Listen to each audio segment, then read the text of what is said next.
Particular north east, ये चकमा हो, ये ब्रो हो, ये बहुत सारे जो ट्राइबल और इंडिजिनस पीपुल है भारत के समझते ही नौ के ताल में वो बगैर भी है और इतना सालों से वो लड़ रहे हैं और दिल्ली में रोक के लड़ रहे हैं, जो भी एक जेरों का पता हुआ है। तो मैं अनुरोध करना चाहूँगा कि हमारे साथ मौजूद है, लॉयर भी है, वो ह्यूमन राइट्स एक्टिविस्ट है ही नहीं, बहुत अच्छा एक्टिविस्ट है, उसका फाइटिंग का तरीका है, उसका सोचने का तरीका, उसका लड़ने का जो तरीका होता है बहुत बढ़िया है। तो जो हमारे साथ मौजूद है, जो हमारा सुहास मेरा बहुत पुराने योद्धा जैसे है, तो उसको इस सेमिनार के ऊपर में स्पीच देने के लिए हम रिक्वेस्ट करते हैं।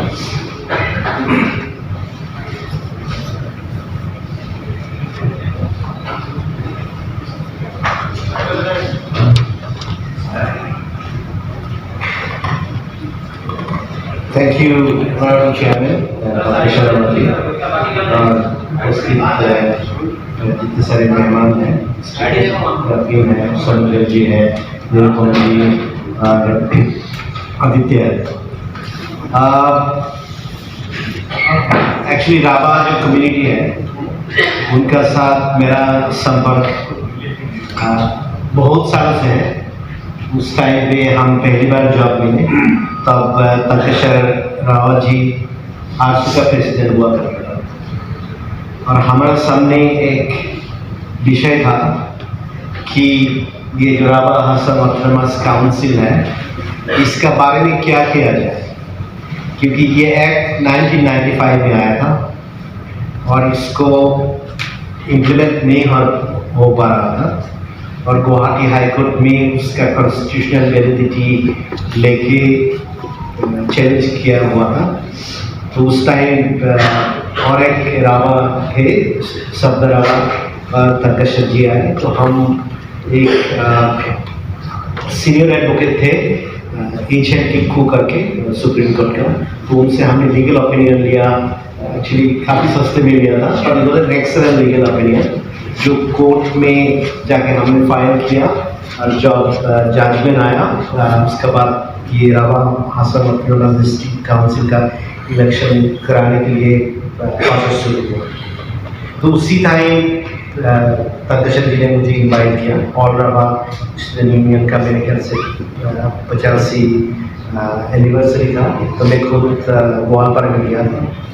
तो वहाँ पे मैंने जो बात कहा था मुझे अभी भी याद है कि वहाँ पे जितने सारे ऑल स्टूडेंट यूनियन और समुदाय का लोग थे, मैंने कहा था कि अभी जो मिल रहा है वो लेनी चाहिए, शिक्षा बाद में आ जाएगा, क्योंकि बहुत सारी कम्युनिटीज़ है सिख से जो लड़ते लड़ते मतलब पूरा जनरेशन तक ख़त्म हुआ।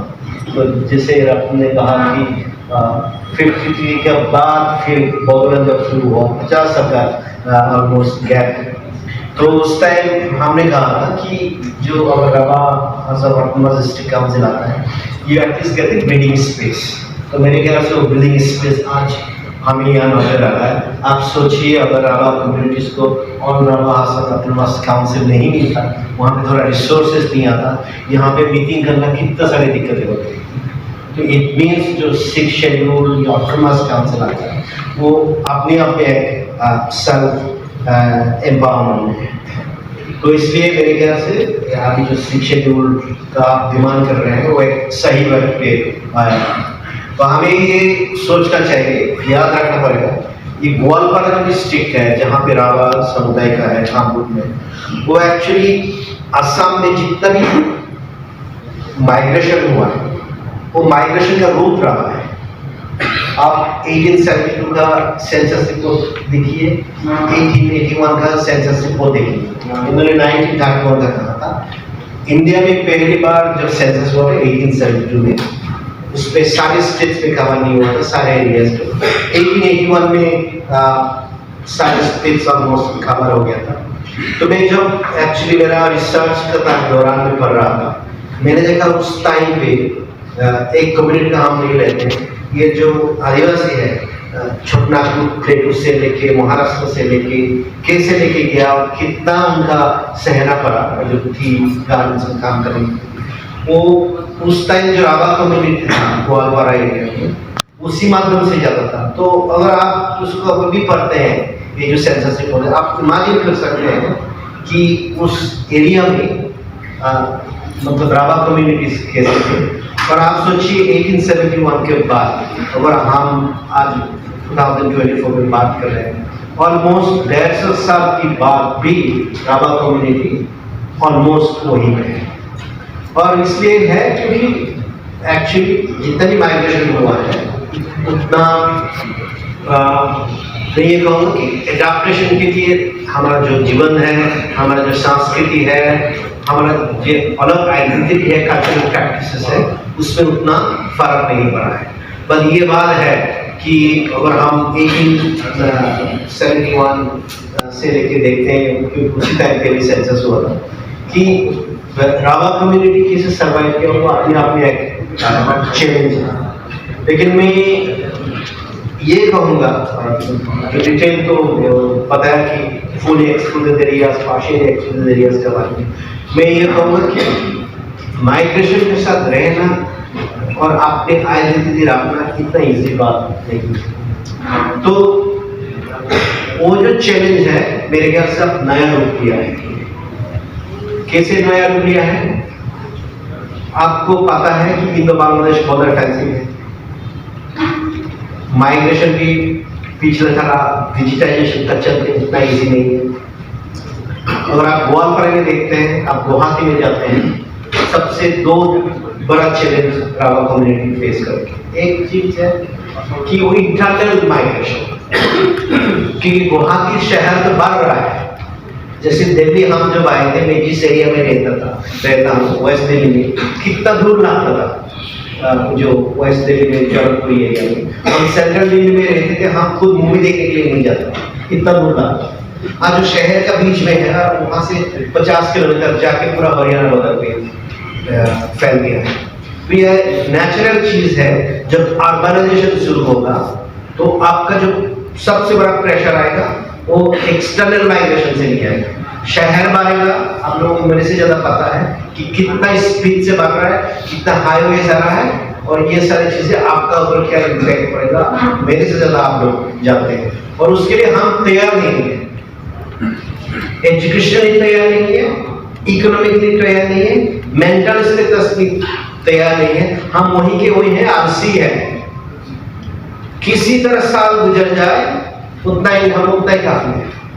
एक्युमुलेशन ऑफ ऑयल कितना भी खराब हो वो हमारा संग में नहीं रहता है। तो इसलिए एक ये चीज है।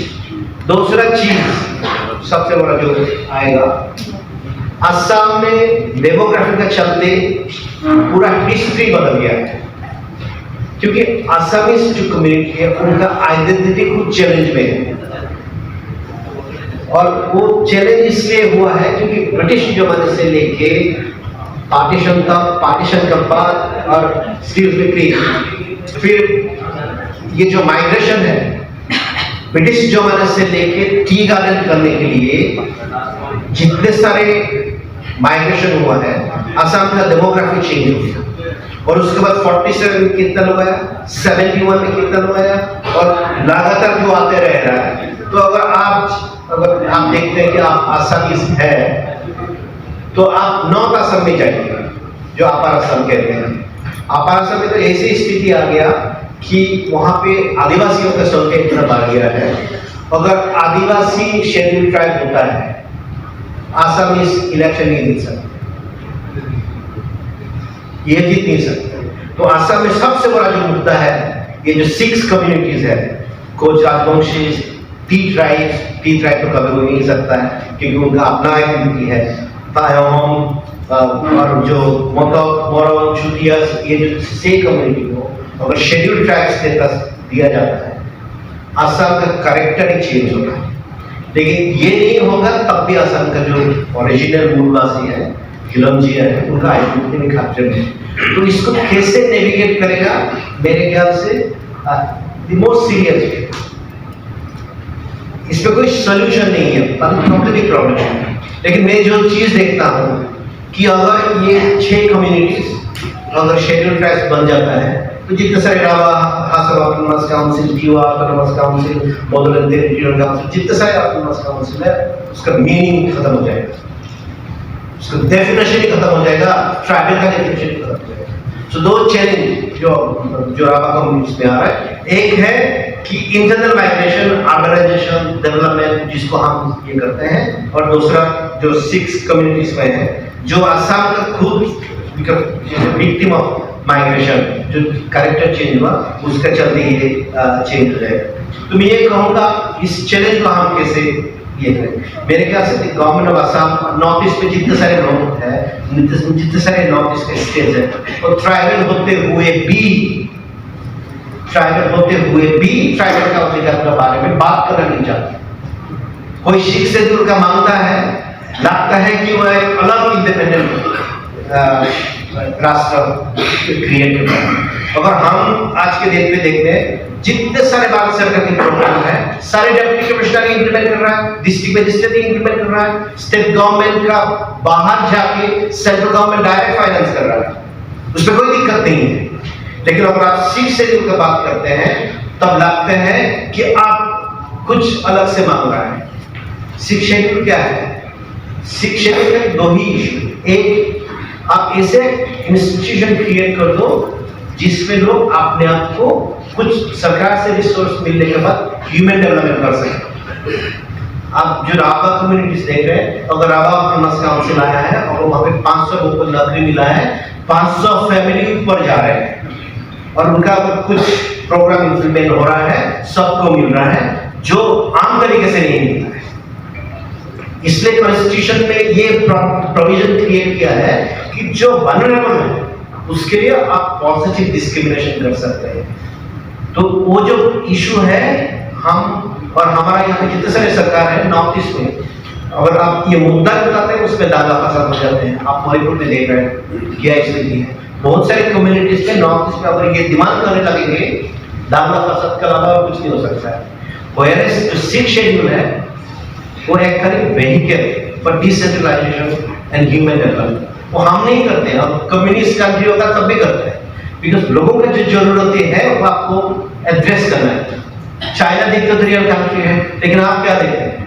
हांगकांग के लिए अलग व्यवस्था है, मैकाओ के लिए अलग व्यवस्था है, Taiwan is also official part of China. तो अगर चाइना ये कर सकते हैं कम्युनिस्ट कंट्रियों के जहां पे 99% आर हैंड चाइनीज, अगर हम डेमोक्रेटिक कंट्री में ये बात अगर करते हैं फिर वहां पे दंगा फसाद शुरू हो जाता है। तो मेरे ख्याल से एक मौका है, वो खाली रावाओं से नहीं मिलेगा, सॉरी अगर मिलेगा तो वहां पे जितने सारे ऑटोनॉमस काउंसिल है जो सिख शेड्यूल नहीं है, अगर आप इकट्ठा होकर मुद्दा उठा सकते हैं अगले इलेक्शन के पहले, अगर आप बता सकते हैं कि 6 एमएलए हमारा यहाँ पे इकट्ठा हुआ है, इट बिकम्स एन इशू। मैंने ये चीज बोधों को भी कहा कि अगर आपको स्टेट क्यों मिले, why should you get it? बहुत सारे एरियाज में ऐसे डिमांड है, unless you can make the case for everybody. तो यहाँ पे भी जो रावा है, तीवा है, देवरिस है, सोनवाल है और जो तेंगल कछारीस का जो ऑटोनॉमस काउंसिल है, if they are promoted to 6 schedule status, they will not pose a threat to Assam. उसमें खाली असम जो कोशिश कर रहा है कि माइग्रेशन का चलते जो खिलंजिया पॉपुलेशन है उसको आपको प्रोटेक्ट करना है, आप इस माध्यम से जा सकते हैं। अगर ये नहीं जाएंगे तो दिक्कत है। तो लास्ट में जो चीज कहना चाहूंगा कि जितने सारे ट्राइबल कम्युनिटीज है, स्पेशली इंडियन, हमारे पास टाइम नहीं है। उन्होंने कहा था कि अगले 50 साल के बाद यहाँ पे सुनने वाला कोई नहीं होगा। आप अगर आर्टिकल पढ़ते हैं तो आपको एक चीज नजर आएगा कि बहुत सारे साउथ इंडिया का पॉपुलर जो पब्लिक लीडर है, chief minister of Tamil Nadu, chief minister of Andhra Pradesh, अभी वो खुद ओपनली बात कर रहे हैं कि वहां पे 2 बच्चे का काफी नहीं, 14 बच्चा होना चाहिए। नहीं तो आपने जो डिलिमिटेशन ऑफ पार्लियामेंट्री कॉन्स्टिट्यूशन हो जाएगा। पता चला कि यूपी में 20 बढ़ गया और केरला में 1 घट गया, फायदा क्या होगा?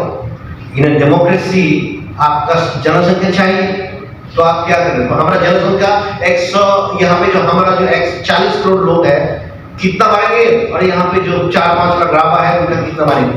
आगे नहीं होंगी, चैलेंज कैसे कर सकता है? नहीं कर सकते। तो इसलिए हमारे पास टाइम नहीं।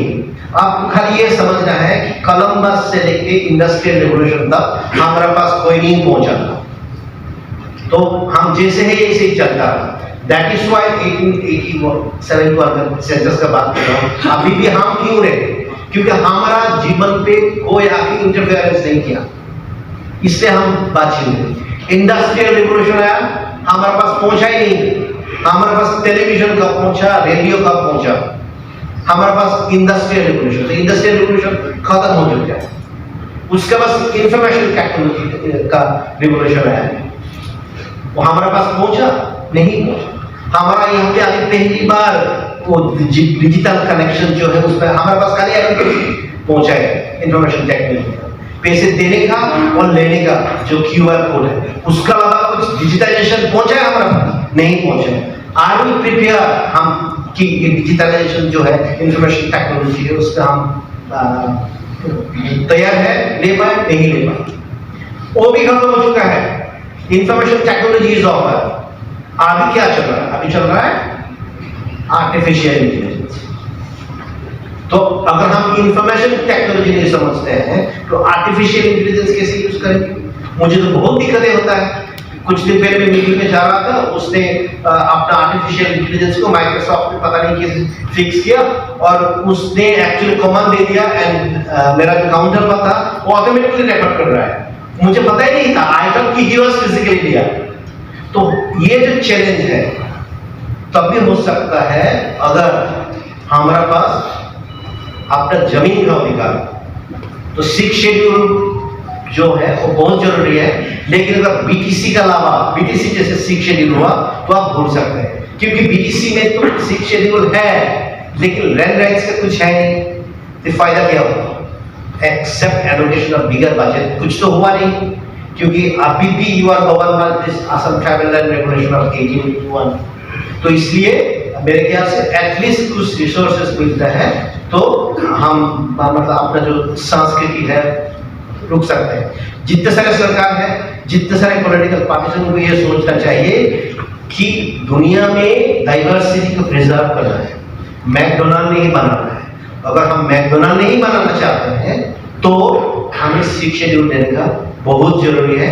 अगर हमें अकेला नहीं मिल सकता है, बाकी कम्युनिटीज का साथ मिल सकता है। अगर असम में जो भी non schedule tribe, non 6 schedule status जो ऑटोनोमस काउंसिल है, और वो यूनाइट कर सकते नहीं होता है अपने आप में, अकेले पुश करना एक MLA के साथ बहुत दिक्कत है। Thank you.